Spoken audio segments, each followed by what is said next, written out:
चाहे वो कांग्रेस की सरकार रही, भाई केंद्र में और राज्य में तो कांग्रेस की भी सरकारें इकट्ठे रही, परंतु उन्होंने कभी इस प्रकार के विषयों को सुलझाने की कोशिश नहीं करी।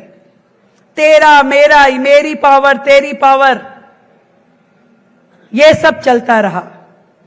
मैं आज आप सबको ये बताते हुए मुझे इतना हर्ष महसूस होता है कि मैं कितनी सौभाग्यशाली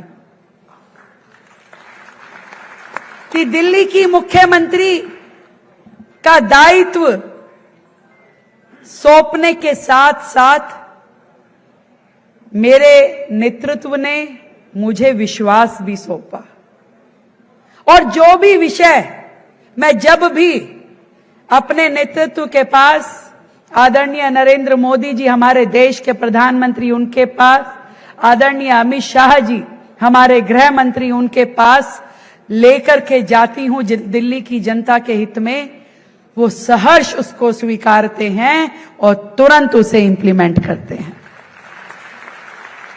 मैं सौभाग्यशाली हूं कि दिल्ली के 7 सांसद दिन रात मेरी एक आवाज के साथ मुझे खड़े हुए दिखाई देते हैं, और ऐसा लगता है कि प्रगति की गति 7 गुना ज्यादा हो गई है। कभी फर्क महसूस नहीं होता। एक ध्येय, एक मिशन के साथ सब काम कर रहे हैं। मैं सौभाग्यशाली हूं कि आदरणीय प्रधानमंत्री जी ने मुझे जो 6 मंत्री दिए वो ऐसे हैं कि आधी रात भी मैं किसी को कह दूं कि ये काम होना है तो वो काम हो करके रहता है।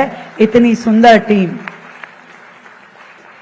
मैं सौभाग्यशाली हूं कि पार्टी नेतृत्व कदम से कदम मिला करके, हमारे प्रदेश अध्यक्ष वीरेंद्र सचदेवा जी, हमारी पूरी भारतीय जनता पार्टी की टीम कदम से कदम मिला करके दिल्ली की जनता के दुखों को खत्म करने में लगी है। एक एक काम को, दिल्ली सरकार की एक एक योजना को जन जन तक पहुंचा करके एक बड़ा सुकून दिल्ली वालों को देने में लगी है।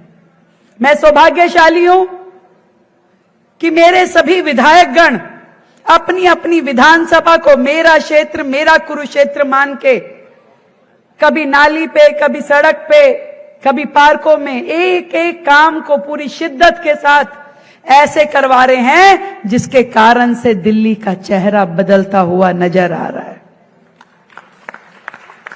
और इसलिए भी मैं सौभाग्यशाली हूं कि इतिहास में ट्रिपल इंजन की सरकार, उसमें काम करने का मौका मुझे मिल रहा है। निर्णय चाहे नीचे से ऊपर जाए कि निगम वालों को कुछ चाहिए वो दिल्ली सरकार को बोले, दिल्ली सरकार को कुछ चाहिए केंद्र सरकार को बोले, कोई बाधा नहीं आती। और ऐसे ही ऊपर से कोई आदेश आता है केंद्र से दिल्ली को, दिल्ली से निगम को, कोई उसमें रोड़े नहीं अटकाता। निस्वार्थ भाव से दिल्ली की जनता के हित में क्या है, केवल और केवल उसी विजन के साथ दिल्ली में आज काम हो रहा है। इस बात की मुझे खुशी है। ये सोच के मैं अपने आप को सौभाग्यशाली मानती हूं। निर्णय कोई आसान नहीं था। मैं जब आदरणीय गृह मंत्री जी से मिली, मैंने कहा सर, अनेकों राउंड की मीटिंग्स हमने की और कुछ ऐसी समस्याएं हैं, मल्टीप्लिसिटी ऑफ एजेंसीज के कारण से दिल्ली में व्यापार को बहुत दिक्कत हो रही है, और इसमें बड़ी दिक्कत जो है मुझे लगता है डबलिंग ऑफ लाइसेंस होने के कारण है।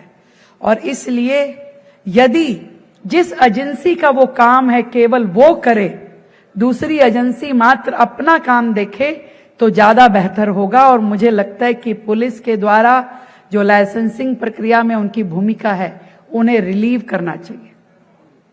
और मैं बता नहीं सकती, जो निर्णय वर्षों में कभी किसी ने लेने की हिम्मत नहीं करी, उन्हें सेकंड्स में हमारे गृह मंत्री जी ने मेरे को करके मेरे हाथ में दे दिया। सेकंड्स में। तो बताइए, दिल्ली को डबल इंजन की सरकार का लाभ मिल रहा है कि नहीं मिल रहा? और इसी तरीके से जो कटुता पहले सरकारों में दिखती थी, कोसने का, गाली देने का, निकम्मेपन का, अभद्र व्यवहार करने का, आज जब मंच पे इतना बड़ा मंच सजता है और ट्रिपल इंजन की सरकार बैठ के हंसती बोलती है और दिल्ली के हित में निर्णय लिखती है, तो बताइए अच्छा लगता है कि नहीं लगता? ये आपके द्वारा दी हुई ताकत है, जो एक विजन के साथ मिशन मोड पे लगातार काम कर रही है। जिस तरीके से लाइसेंसिंग प्रक्रिया को और सुलभ और इजी करने के लिए काम हो रहा है, ईज ऑफ डूइंग बिजनेस पे काम हो रहा है। आज जो 3 कानून, आपराधिक कानून जो 1 जुलाई 2024 को देश में लागू हुए, दिल्ली में उनको पूरी तरीके से इंप्लीमेंट कर दिया गया है। आज उसकी हम वर्षगांठ मना करके आ रहे हैं। एक एक काम, सही कह रहे हैं आप, सुबह से लेकर रात तक दिल्ली सरकार केवल इस ध्येय के साथ में कि दिल्ली को कैसे बेहतर माहौल दे, कैसे सुविधाजनक व्यापार हो, एक एक विषय पे घंटों घंटों विचार मंथन करके हर रोज कोई ना कोई एक अच्छा निर्णय दिल्ली के हित में लिया जा रहा है।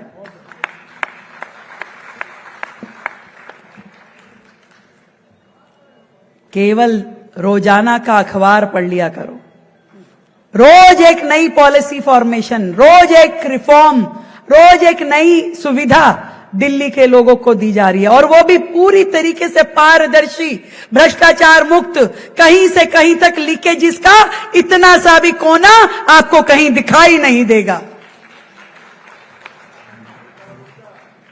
और जिस तरीके से आपने कावड़ की बात करी परवीन जी, पहले सरकारों में क्या होता था? सबसे बड़ा भ्रष्टाचार का अड्डा ये धार्मिक संस्थाओं को सुविधा देने के नाम का होता था। करोड़ों रुपए सरकार से निकलते थे, पर नीचे जनता तक पहुंच नहीं पाते थे, किसकी जेब में जाते थे, ये बहुत बड़ी जांच का विषय है। धार्मिक आयोजनों में भी काम की नहीं दाम की चिंता करती थी सरकार। पहली बार ऐसी सरकार आई है जो केवल और केवल ये सोचती है, जो मोदी जी का विजन है, कि यदि सरकार की जेब में से 100 रुपए जा रहे हैं तो 100 के 100 पूरी तरीके से जनता तक पहुंचने चाहिए, कोई एक पैसा भी बीच में से लेने की हिमाकत ना करे।